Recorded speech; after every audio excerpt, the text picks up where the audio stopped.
After spending more than a week in the middle of the war in Israel, a church group from Fernandina Beach is finally making its way back to the States. On your sides, Zach Wilcox is live right now from the Jacksonville International Airport.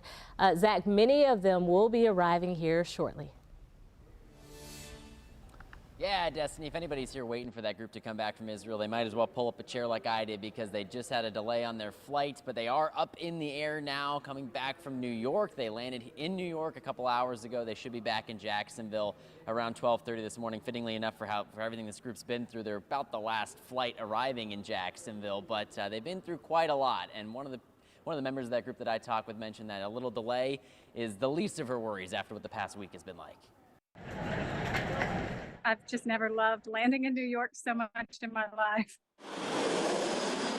A landing 11 days in the making. Susan Devane spent a week and a half in Israel and Jordan, with a full week of that during a war that broke out last weekend. I think the whole plane erupted in applause. I just felt such grace and hopefulness, and I was so happy to be home. Devane and the rest of the group from First Baptist Fernandina Beach was touring Galilee when they learned about the surprise attack on Israel.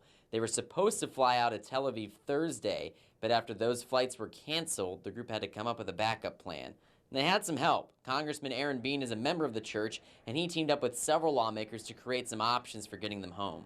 Just felt really blessed again. I guess that's the best word. That there were so many people thinking about us and helping. The group crossed into Jordan Tuesday, waiting several more days to get flights out. Devane says the cramped legroom on the 12-hour flight home didn't even faze her. She's just relieved to be back in the country.